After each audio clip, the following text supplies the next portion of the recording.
उत्तराखंड कांग्रेस प्रदेश की 5 लोकसभा सीटों को फतह करने की कवायद में जुट गई है और अब केरल और मध्य प्रदेश के बाद मंडलम का फॉर्मूला उत्तराखंड के साथ साथ अन्य प्रदेशों में लागू किया जा रहा है। फिलहाल कांग्रेस प्रदेश मुख्यालय में सन्नाटा है, लेकिन कुमाऊं में बैठक कर कांग्रेस प्रदेश अध्यक्ष करण माहरा आगामी रणनीति तैयार कर रहे हैं।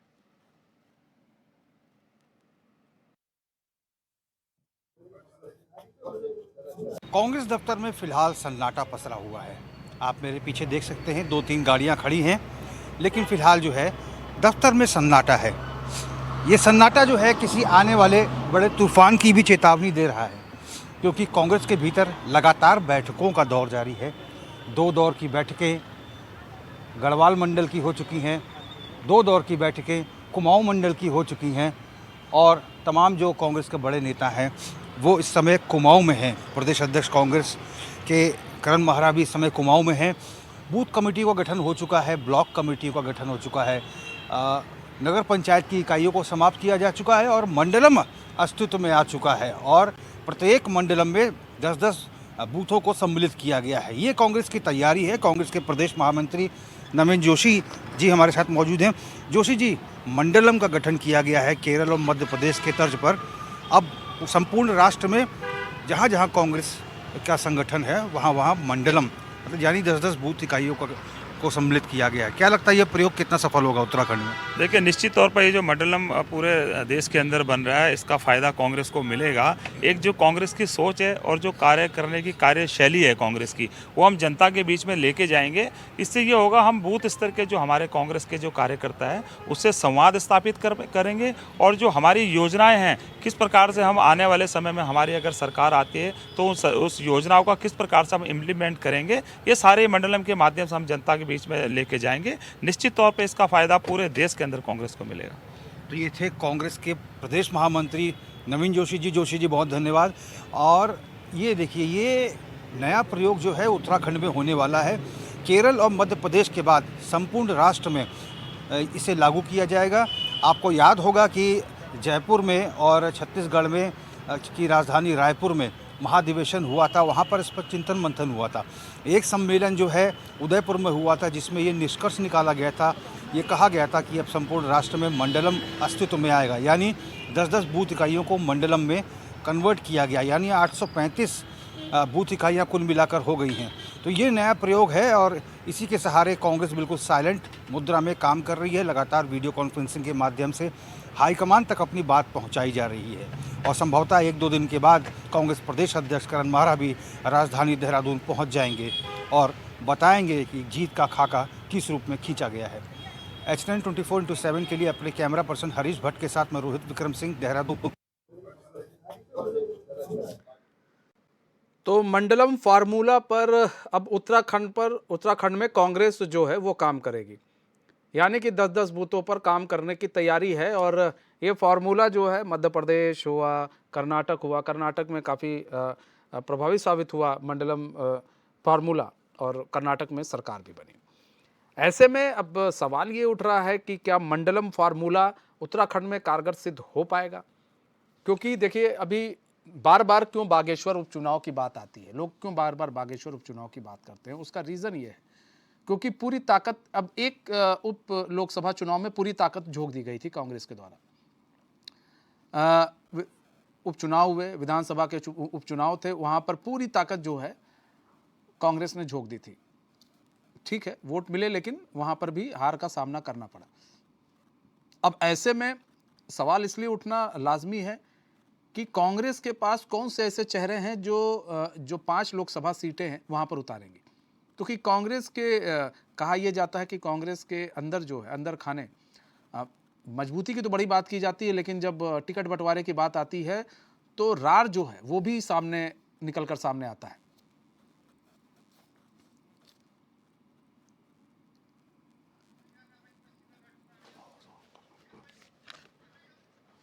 तो रोहित विक्रम सिंह हमारे साथ लाइव जुड़ चुके हैं, हमारे संवाददाता, पूरी जानकारी के साथ। रोहित, मंडलम फार्मूला का इस्तेमाल उत्तराखंड में किया जाएगा, क्या आपको लग रहा है मंडलम जो फार्मूला है वो काफी कारगर सिद्ध हो पाएगा? यहाँ पर उत्तराखंड की राजनीति अलग है, यहाँ का परिवेश अलग है, सब कुछ अलग है, तो क्या ये फार्मूला उतना कारगर सिद्ध होगा? आप तस्वीर भी दिखा रहे थे, दूसरी बात ये कि आप तस्वीर भी दिखा रहे थे कि सन्नाटा पसरा हुआ है। अभी कांग्रेस कार्यालय जो कि मुख्यालय है देहरादून इनका, कांग्रेस का उत्तराखंड का, वहां सन्नाटा पसरा हुआ है। देखिए मनीष, मंडलम का ये फॉर्मूला कितना और किस हद तक सही साबित होगा, कितना कांग्रेस को उसमें सफलता मिलेगी, ये तो कहना बहुत जल्दबाजी होगी। लेकिन इतना जरूर है कि केरल में और मध्य प्रदेश में ये फॉर्मूला लागू हुआ है और इसका लाभ भी पार्टी को मिला है। और आपको याद होगा कि जब छत्तीसगढ़ की राजधानी रायपुर में महाधिवेशन कांग्रेस का हुआ था और राजस्थान की राजधानी जयपुर में महाधिवेशन हुआ था, उसमें भी इस पर चिंतन मंथन किया गया था। उसके बाद राजस्थान के उदयपुर में जो सम्मेलन हुआ था उसमें इस बात पर निर्णय लिया गया था कि केरल और मध्य प्रदेश की जो कांग्रेस का संगठन है उसकी सफलता को देखते हुए अब पूरे देश में यानी कि राष्ट्रव्यापी इस मंडलम का गठन किया जाएगा और इसी के तहत बूथ इकाइयों का गठन किया जा चुका है और ब्लॉक इकाइयों का गठन हो चुका है। न्याय पंचायत स्तर पर इकाइयों का गठन होता था, लेकिन न्याय पंचायत को फिलहाल रद्द कर दिया गया है, यानी कि न्याय पंचायत का स्थान जो है अब मंडलम में ले लिया है। और इसके साथ ही शहर और कांग्रेस की जिला इकाई जितनी भी है उनकी कमिटियों का भी गठन जल्द होना है। और इसके साथ ही अगर हम बात करें, ग्रामीण क्षेत्रों में 670 न्याय पंचायतें थी और इसके तहत ये तमाम इकाइयां इसके अस्तित्व में आती थी, लेकिन अब न्याय पंचायत को ही खत्म कर दिया गया है, रद्द कर दिया गया है, नील कर दिया गया है। अब प्रत्येक मंडलम के तहत 100 बूथों को स्थान मिलेगा, यानी कि कुल 835 बूथ हो जाएंगे। तो ये एक नया प्रयोग उत्तराखंड में है। निश्चित तौर पर इसको चिंतन मंथन पार्टी के हाईकमान ने किया होगा, क्योंकि कांग्रेस का जो मुख्यालय है सन्नाटा इस वजह से पसरा हुआ था मनीष की कुमाऊं के काशीपुर में बहुत महत्वपूर्ण बैठक चल रही थी पिछले 4-5 दिन से। कांग्रेस के प्रदेश अध्यक्ष करण माहरा, प्रदेश उपाध्यक्ष संगठन और प्रशासन और इसके साथ ही पूर्व राज्यसभा सांसद और नेता प्रतिपक्ष यशपाल और कुमाऊं के जितने भी बड़े छत्रप नेता है उस समय काशीपुर में इकट्ठा हुए हैं और गढ़वाल के भी तमाम बड़े नेता काशीपुर में है और चिंतन मंथन हो रहा है कि मंडलम के तहत जिन इकाइयों का गठन किया गया है, जिनको अस्तित्व में लाया गया है, तो उसमें काम किस तरह से अब करवाना है, कैसे कैसे लोगों को जिम्मेदारियां मिलेंगी, उत्तराखंड में मंडलम के फॉर्मूले को हिट करवाना है और इसके साथ ही प्रत्याशी चयन को लेकर सबका फीडबैक लिया गया। और इसी के चलते जो कांग्रेस का प्रदेश मुख्यालय है सन्नाटा पसरा रहा। रोज की अपेक्षा इक्का दुक्का गाड़ियां थोड़ी ज्यादा दिखी, क्योंकि प्रदेश उपाध्यक्ष संगठन और प्रशासन देहरादून पहुंच चुके हैं। संभवतः 1-2 दिन के भीतर प्रदेश अध्यक्ष करण माहरा भी पहुंच जाएंगे। निश्चित तौर पर राजनीति से कुछ कहना बहुत जल्दबाजी हो सकती है, क्योंकि राजनीति से हम सिर्फ कयास लगा सकते हैं, ये देख सकते हैं कि हवा किस तरफ बह रही है, लेकिन जनता के मन में होता है जनता किसे आशीर्वाद देगी, किसको दोबारा मौका देती है, या नए चेहरों पर विश्वास जताएगी, नई पार्टी में विश्वास जताएगी। आकलन करना हमारा काम है, समीकरणों का गुणा भाग करना हमारा काम है। किस करवट ऊँट बैठेगा राजनीति का, इसका आकलन भी हम कर सकते हैं, लेकिन अंतिम फैसला जो है जनता जनार्दन करती है। और कभी कभी ऐसे चौंकाने वाले फैसले आते हैं कि सारे ओपिनियन पोल और एग्जिट पोल जो है ध्वस्त हो जाते हैं। तो फिलहाल नया प्रयोग है, राजनीति पे प्रयोग करना चाहिए, क्योंकि पुरानी परंपरा के अनुसार अगर चलते रहेंगे तो नई परंपरा कब लागू की जाएगी, क्योंकि नए नेता जो है कांग्रेस के हाईकमान के पास है, के.सी. वेणुगोपाल और तमाम ऐसे नेता हैं। तो ये फॉर्मूला जो है इन्हीं सब नेताओं का दिया हुआ है, जो हित साबित हुआ है उत्तराखंड में भी, और साथ ही पूरे देश में इस मंडलम के फॉर्मूले को इस्तेमाल किया जाएगा और पार्टी को विश्वास है कि इसके तहत एक अच्छा प्रदर्शन लोकसभा चुनाव में कांग्रेस करेगी। लेकिन अगर हम बात करें, देखिए यहाँ पर तो फॉर्मूला चल रहा है, मंडलम फॉर्मूला, लेकिन बात करें चेहरों की, अगर हम बात कर लें चेहरों की, 5 लोकसभा सीट है, 5 लोकसभा सीटों में अभी कांग्रेस के पास उस तरह के चेहरे नहीं हैं जिन्हें वो उतार सके। अभी चुनाव की अगर डेट नज़दीक आ जाए तो कांग्रेस में वो चेहरे नहीं हैं उतारने के लिए। अगर उतार भी देती हैं, मान लीजिए 5 उतार भी देती हैं, तो 5 और उनके विरोध में खड़े हो जाएंगे।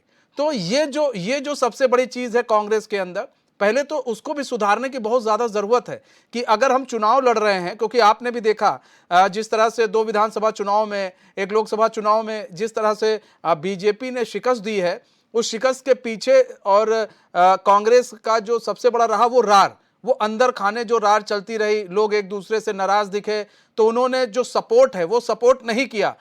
कहा तो गया कि हम सपोर्ट कर रहे हैं, लेकिन वो सपोर्ट किया नहीं गया और लोग हारते चले गए। तो ऐसे में उसको खत्म करने के लिए क्या कुछ किया जा रहा है? क्योंकि आप चाहे जितना भी फॉर्मूला बना ले, जब तक संगठन मजबूत नहीं होगा, संगठित नहीं होगा, तो उस फॉर्मूले का कोई अस्तित्व नहीं रह जाता है फिर। बिल्कुल सही बात कही मनीष, और इसी के तहत जो है अनुशासन समिति के सेल का गठन किया गया है। प्रदेश अनुशासन समिति के तहत जो है पूर्व कैबिनेट मंत्री नवप्रभात अनुशासन समिति के अध्यक्ष के तौर पर चुने गए हैं और पिछले कई महीनों से वो अपनी सेवाएं दे रहे हैं। और उनका वक्तव्य भी हमने सुनाया था, जिसमें उन्होंने कहा था कि पार्टी के जो आने वाले सम्मेलन होने वाले हैं उसके तहत पार्टी के पदाधिकारियों और वर्कर्स को 7,000 दे दी जाएगी कि जो भी पार्टी लाइन के खिलाफ कार्य करेगा उसके खिलाफ सख्त कार्रवाई की जाएगी। और ये बात सही है कि घर का बेदी ही लंका ढाता है, और कांग्रेस को या किसी राजनीतिक दल को हराने में उसके जो भीतरघाती होते हैं वो कहीं ना कहीं बहुत बड़ा रोल अदा करते हैं, चाहे वो कोई भी राजनीतिक दल हो। हालांकि कांग्रेस में ये समस्या ज्यादा रही है, और क्योंकि कांग्रेस इस समस्या से निजात पाना चाहती है, और निश्चित तौर पर 2022 में भी ऐसी चीजें सामने आई, और क्योंकि कांग्रेस में ही नहीं भारतीय जनता पार्टी में भी ये बातें उठी कि भाई साहब हमको चुनाव हराने का प्रयास किया गया, पार्टी के लोगों ने चुनाव हराने का प्रयास किया, जिसको टिकट नहीं मिला उसने हमारे खिलाफ जो है प्रचार कैंपेनिंग की और विपक्षियों के साथ मिलकर हमें हराने का प्रयास किया। ये कोई भी राजनीतिक दल हो, ये मनुष्य का स्वभाव है। राजनीति जो है महत्वाकांक्षाओं का एक ऐसा क्षेत्र है जहां पर इंसान की महत्वाकांक्षा लालच इतनी ज्यादा होती है कि तमाम चीजें मिलने के बावजूद भी उसकी सत्ता की भूख नहीं मिटती, और इसी के तहत लोग दावेदारी प्रस्तुत करते हैं। और लेकिन टिकट तो मिलना है चुनिंदा लोगों को, और ऐसे में पार्टी ने अब ठोस रणनीति के तहत अनुशासन समिति सेल का गठन किया है। और इसके साथ ही जहां तक प्रत्याशी चयन की बात है तो ये बात सही है मनीष कि बहुत सारे नेता जो है जो भारतीय जनता पार्टी को निर्यात हो चुके हैं पिछले कई सालों पहले। अगर 2017 की विधानसभा चुनाव की बात करें तो उससे पहले बहुत सारे लोग माइग्रेट करके कांग्रेस से बीजेपी चले गए। कांग्रेस में नेताओं का अभाव है, लेकिन ऐसा नहीं है कि ऐसे चेहरे नहीं है जो लोकप्रिय ना हो, अपने क्षेत्र में जो जनता के साथ काम ना करते हो, जनता की समस्याएं ना सुनते हो। और फ्रंट लाइन लीडरशिप को थोड़ी स्पेस छोड़नी पड़ेगी, तभी जो सेकंड लाइन लीडरशिप है वो सामने आ सकेगा। ऐसे नेताओं को मौका देना चाहिए जो कर्मठ हो, जुझारू हो, पार्टी का निष्ठावान कार्यकर्ता हो, जिसकी क्षेत्र में पकड़ हो। तो निश्चित तौर पर पार्टी इस बारे में चिंतन मंथन करेगी, क्योंकि ऐसा नहीं है कि जो फ्रंट लाइन के लोग ही बैटिंग करते रहे, दूसरे लोगों को मौका ही ना मिले। और यही स्थिति है भारतीय जनता पार्टी में भी होने वाली है। मतलब सबका रिपोर्ट कार्ड चेक किया जाएगा।